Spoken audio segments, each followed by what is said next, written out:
Hello friends, welcome to Eswari சமையல். இன்னைக்கு நம்ம ஈஸ்வரி சமையல்ல நம்ம உடம்புல இருக்கக்கூடிய கெட்ட கொழுப்பை எல்லாம் குறைச்சு நம்ம உடம்ப ஸ்லிம் ஆக்கக்கூடிய ஒரு சட்னி ரெசிபி தான் பார்க்க போறோங்க. இது உங்களுக்கு ரொம்பவே யூஸ்ஃபுல்லா இருக்குங்க. நம்ம வீடியோவை ஸ்கிப் பண்ணாம பாருங்க. இப்போ இந்த ரெசிபி எப்படி செய்யலாம்னு பார்க்கலாம் வாங்க. இன்னைக்கு நம்ம பீர்க்கங்காய் தோலும் கொல்லும் வச்சு நல்ல வாய்க்கு ருசியா ஒரு சட்னி செய்ய போறேங்க. இந்த சட்னி செய்யறதுக்கு நான் எல்லா பொருளுமே எடுத்து வச்சிட்டேங்க. இதை நம்ம எல்லாமே வதக்கி எடுத்துக்கலாங்க. ஃபர்ஸ்ட் கொள்ளு வறுத்து எடுத்துக்கலாங்க. ஒரு அரை ஸ்பூன் எண்ணெய் விட்டுக்கலாம். இப்போ எடுத்து வச்சிருக்கிற கொள்ளு சேர்த்திக்கலாங்க. இப்போ கொள்ளு நல்லா வறுத்து எடுத்துக்கலாங்க. அடுப்பு கொஞ்சம் மீடியமாவே வச்சுக்கோங்க. அப்பதான் கொள்ளு நல்லா வறுபட்டு வருங்க.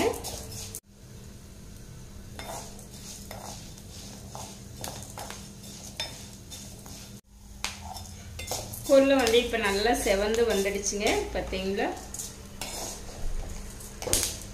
இந்த அளவுக்கு கொள்ளு ஒண்ணு போல நல்லா செவந்து வரணுங்க. இப்ப நம்மளுக்கு கொள்ளு நல்லா வறுபட்டுருச்சுங்க. எடுத்துக்கலாம். அடுத்து உளுந்து இந்த கப்ல அரை கப் சேர்த்திக்கலாங்க. ஒரு அரை ஸ்பூன் எண்ணெய் விட்டுக்கலாங்க.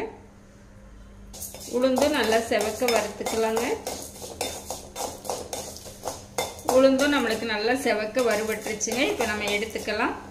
பார்த்தீங்களா, அடுத்து கடாய் வச்சுட்டு ஒரு 2 ஸ்பூன் எண்ணெய் சேர்த்திக்கலாங்க. ஒரு 10 சின்ன வெங்காயம் உரிச்சிட்டு நான் கட் பண்ணி வச்சிருக்கேங்க. ஏன்னா சின்ன வெங்காயம் எல்லாம் நல்லா பெருசு பெருசா இருந்ததுங்க, அதனால நான் கட் பண்ணி வச்சிருக்கேன். இப்போ இதுவும் சேர்த்திக்கலாங்க.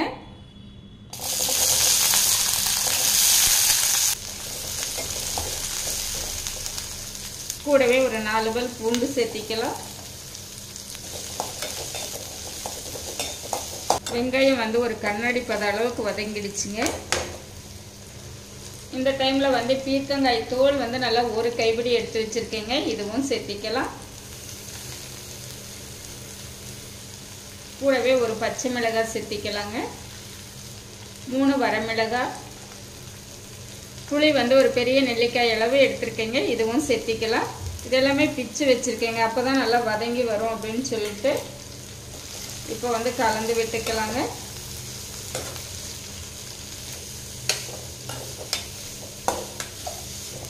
இது எல்லாமே சேர்ந்து வதங்கட்டுங்க. பாருங்க, இப்போ நம்மளுக்கு வெங்காயம் இந்த பீர்க்கங்காய் தூள் எல்லாமே நல்லா வதங்கிடுச்சுங்க. ஒரு கொத்து கறிவேப்பிலை சேர்த்திக்கலாம்.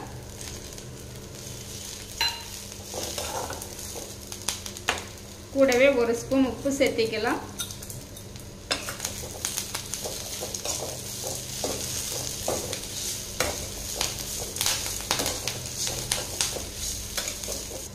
அடுப்பு சிம்ல வச்சிருங்க. சிம்ல வச்சுட்டு ஒரு 4 ஸ்பூன் அளவு தேங்காய் துருவல் சேர்த்திக்கலாங்க.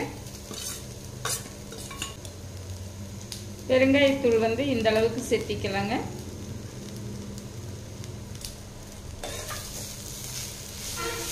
இப்போ நல்லா கலந்து விட்டுறலாங்க.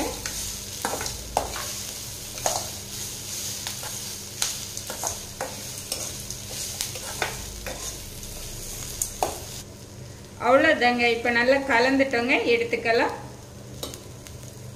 இப்போ நம்ம வறுத்து வச்ச பொருள் எல்லாமே நல்லா ஆறிடுச்சுங்க. நம்ம ஃபர்ஸ்ட் இந்த உளுந்தும் கொள்ளு மட்டும் சேர்த்து கொஞ்சம் கரகரப்பா அரைச்சி எடுத்துக்கலாங்க.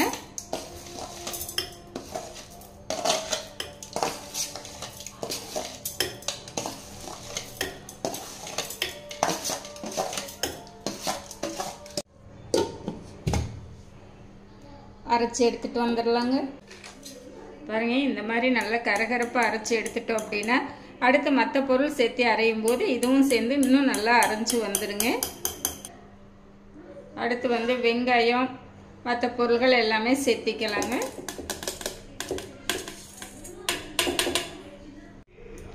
ஒரு 1/4 டம்ளர் தண்ணி சேர்த்திக்கலாங்க. சேர்த்து ஒரு டைம் அரைச்சிட்டு திருப்பி பத்தலைன்னா திருப்பி சேர்த்திக்கலாங்க. இன்னும் இந்த சட்னி கொஞ்சம் கெட்டியா அரைச்சோன்னா நல்லா இருக்கும். சரிங்களா, இப்போ அரைச்சிட்டு வந்துடலாம். பாருங்க, இப்போ நம்ம சேர்த்துன தண்ணி ஒரு 1/4 டம்ளர் சேர்த்துனங்க. இந்த அளவுக்கு நல்லா கெட்டியா அரைச்சிருக்கோம். இன்னும் கொஞ்சம் லைட்டாக சேர்த்திக்கலாங்க. ஒரு 2 ஸ்பூன் அளவு சேர்த்திக்கலாம். சேர்த்துட்டு திருப்பி அரைச்சி எடுத்துட்டு வந்துடலாங்க.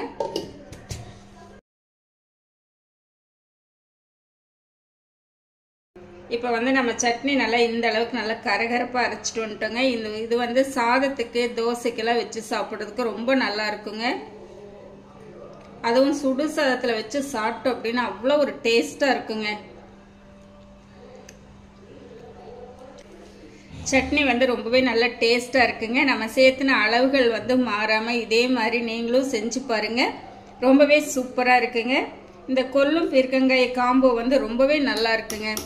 இந்த மாதிரி நீங்கள் செஞ்சுருக்க மாட்டீங்கன்னு நினைக்கிறேன். ஒரு டைம் இந்த மாதிரி ட்ரை பண்ணி பாருங்கள். ரொம்பவே நல்ல ஒரு டேஸ்ட்டாக இருக்குங்க.